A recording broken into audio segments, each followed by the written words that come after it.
So this is probably the biggest mistake we've made so far in our renovation. Would you like to pretend we never did it? No, because that's not the truth.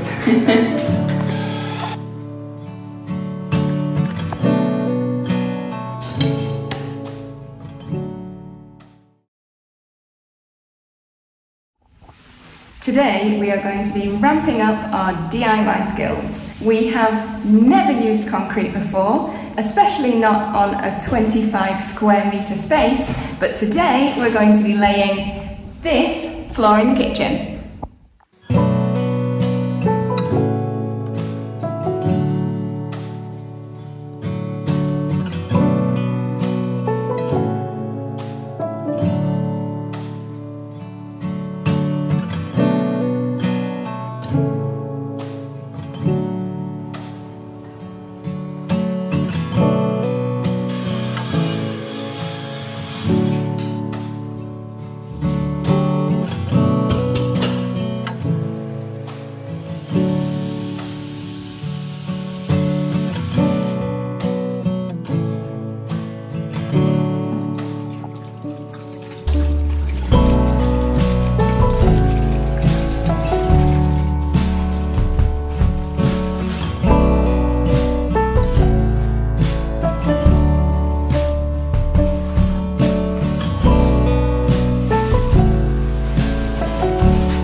First one.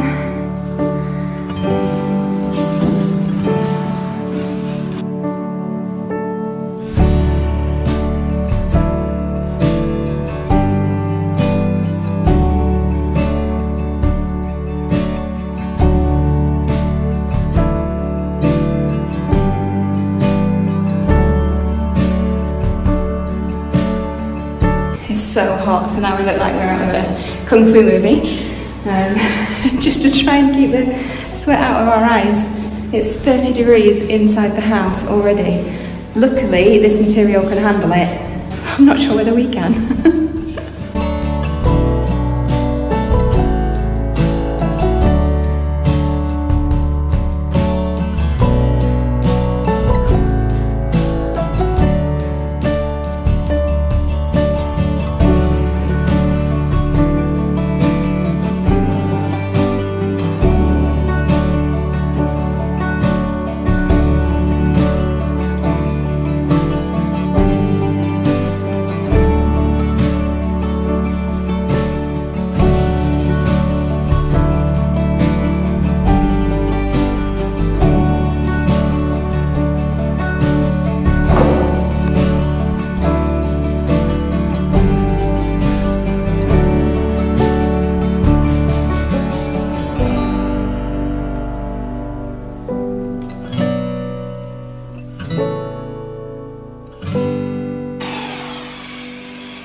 Okay, I think we're finally on the last batch.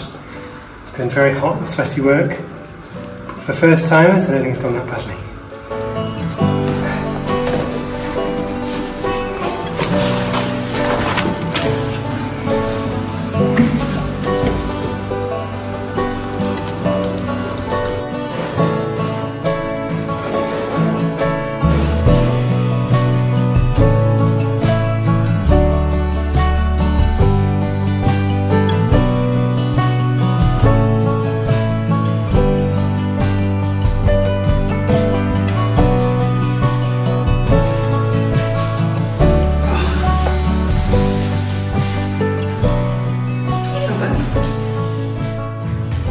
Okay, so we cast the concrete floor 4 days ago. Yeah, today's day 5. So this is probably the biggest mistake we've made so far in our renovation, and it's just down to our own experience. Well, basically we cast the self-leveling floor on the first day. went relatively well. Came down the next day, it looked really good, big solid floor. And then the following day was also good. And then the day after that we heard a big crack.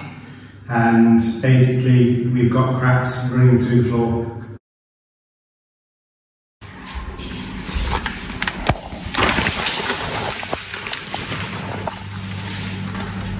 It's been drying for, what, 12 hours? Longer? Yeah, nearly 24.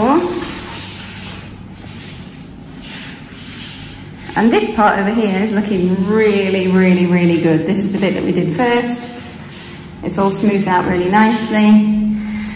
And then we had a bit of an issue around this middle section. So unfortunately there's a bit of a kind of messy bump just through this middle section here. But then this bit towards the door is also dried out really nicely too. So, why have we got cracks running through the floor? We think it's probably to do, one, with the heat, and two, that we're in an old house casting on top of wooden beams. You can feel the beams move when you're walking around. So on all the floors, it's just the nature of these old houses, is that as you walk around, you feel the flex of the floor. The beams run all the way through the house, so they're big, long beams, but that means that they've got a little bit of wiggle room in them. They move a little bit as you walk around the house. And I think because this is cast on such a large surface area, it's 25 square meters, more or less, it means that there's that movement across such a wide space that as you take a step, maybe that's what's causing that bit of movement through the kind of thin layer of concrete. 25 square metres is a big area to pour for your first time. So we were a bit ambitious with that, and I don't mind. I'm not bothered by that because I'm glad we did it. It said it should have been done at 35 degrees, we've been having 36 degree days, so we did it in the morning. It is much cooler in the mornings than it is. And this side of the house is cooler as well. So you're talking high 20s, low 30s, and we got it done in 2 hours. And then over the next 2 days, we saw that we started to get cracks running through the floor. And that could be from the heat, it could be from the beams. Also annoyingly, it doesn't seem to have stuck to the tile underneath very well. So we read that you don't need to use a primer on tile, but our tile was very old, so I imagine the glaze had gone. And maybe we should have used a primer. It's not stuck very well, and you can feel it's like delaminating underneath. The thing we're worried about is that there are large sections that are completely loose. As you step on them, you can feel that they're not stuck to the layer below it at all. But then there are areas where we know that it's probably going to be much more difficult to get off. So some of the areas where we already put a bit of concrete to try and bridge the gap because there was such a deep space between some of the hollows versus some of the highs. That concrete has probably bonded much better than where it's on or not bonded on top of the tiles. So although probably there are large sections that are going to just almost flake off, I think there are going to be some sections that are going to be a bit more difficult. The people that do have experience or knowledge that we've asked haven't done this specifically themselves either. So they gave us their kind of opinion or advice, but couldn't actually give us their experience. We mean builders, like actual builders that do it for a profession. And they were giving us pointers. We were like, I've not done it, so can't be 100% sure how it's going to work. In the end, we knew we were building on the first floor, so there's a floor below us, but when we've watched everyone doing this sort of thing, actually looking back, it's always been on the ground floor where you've got much less movement that's going to happen when you're walking on it. So we've not really thought about that when we did it. Or the people that we have done that have seen it on a higher floor in the house, they have taken out the beams, relaid new beams, and then put in a whole subfloor, usually out of wood or OSB or something like that, before then casting concrete. So it's something that we've not seen people do. Probably there's a reason why we've not seen people do it. It's obviously not the way to do it. We don't really feel like we can continue to build on this floor as is, because any cracks now are going to come through to the next layer, whether we tile it or micro cement it or whatever we do. So we've had to go away and think a little bit how we're going to do this better. First of all, it's going to have to come up. We don't feel like we're going to build on this. We think we're just going down the track with a bad base, with bad foundation. So this will all come up and we'll work out what we're going to do next. And then if we do another solid floor, we're going to pull up a tile like we probably should have done the first time. We were just trying to avoid finding a bigger job, but you know, we skipped a step and now we're paying for it. Yeah. Financially it's not too bad, but in terms of progressing the work, it's annoying. It's just our time really that's been the cost. And when you're doing a renovation with a baby, time is precious. It's true. The real reason we didn't want to pull up the tile below is we're scared what we're going to find underneath. It's a really old house. Some of the work's been done well, some of the work hasn't been done well. And when we were uncovering the kitchen at the back there, it was really dusty, full of really old material, and they were straight on the beams that are on the underneath floor. You know, if we pull up all these tiles, we don't know if it's going to be a solid slab or was a solid slab, or in between the beams they've got these arches made out of terracotta. Can we walk on those? Can we not walk on those? That sort of thing. But first, we're going to have to pull up this floor, so let's see how that goes. Before we actually start pulling everything up, we'll give you a little sneak peek of our kitchen plans that we've been drawing out onto the floor. We've been using a bit of chalk just to measure out more or less where everything's going to go, just to make sure that things feel like they're in a good space and there's a good distance between like the island here and where we'll have the fridge and the kitchen sink and everything, and the countertops, just to make sure that this feels like it has a good flow through here. And then where that sits underneath the windows, so when we've got the cooker hob and the oven and things like that, everything just feels like it's in a sensible place. So what we're going to try first is just around here, if you think this is going to be the worst bit, is where the self-leveling's on top of the normal concrete. So anything that's a mess there is going to be underneath the cabinet work anyway, so it's not going to make such a difference. And then we'll get on with the main bit afterwards, depending on how this goes.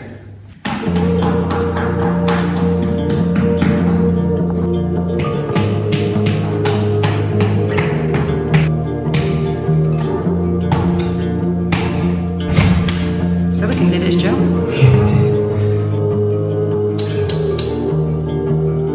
So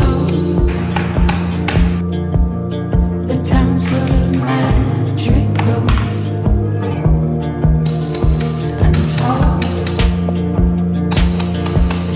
The places in every mistake that I ever did make, but oh,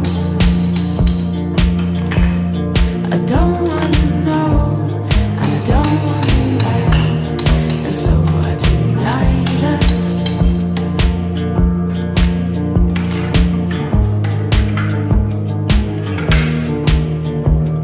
We could just show you things in reverse and say, wow, look what we found in our house. An original feature. I start feeling down in my socks. You start kicking my shins, then we glow. The lights in the night, the candles we hold, so dimly alive.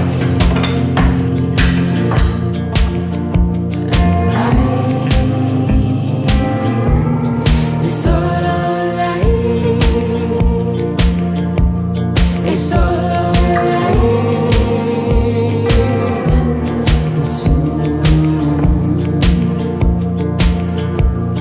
It's all alright.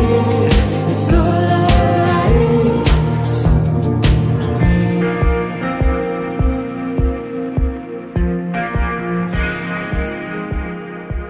So when we were talking about the difference between the thicknesses of the hollows or the dips and the highest parts of the floor, you can see how much difference there is between the thinnest parts and the thickest parts of the pour.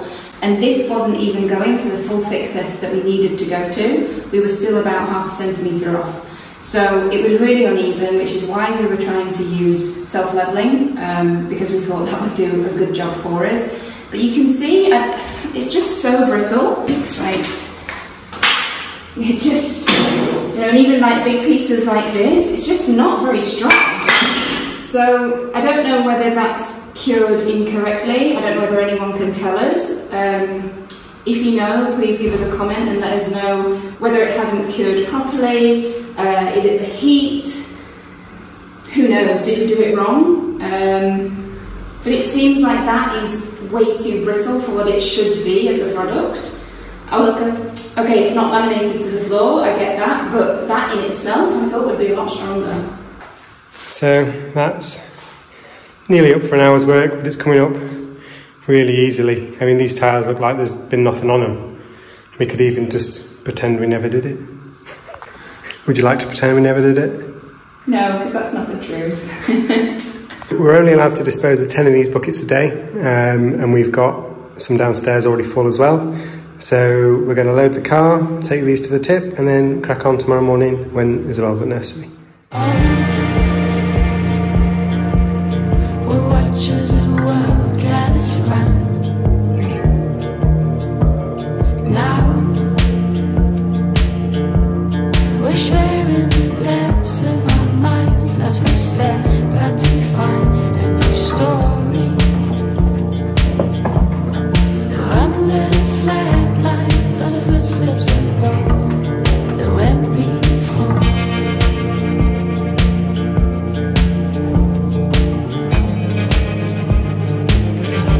That's another carload to go to the tip. So we've done a bit more investigating after the self-leveling mishap, and we found out what the type of floor is called as well. It's called a jack arch floor, very common in the east of Spain. We've tried to pull up some of this black terrazzo as well, just to see how easily that comes up. We know this stuff over there is quite easy to get up. We wanted to see how easy this was. This is much more difficult. We had to use a jackhammer with a chisel, it wasn't going to come up. But this jackhammer is a bit powerful. It's kind of going into the subfloor rather than under the tile.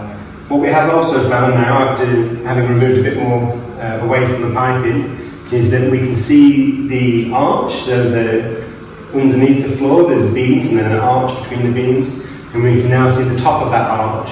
So that means that this slab here is cast as a whole piece over those arches on top of the beams.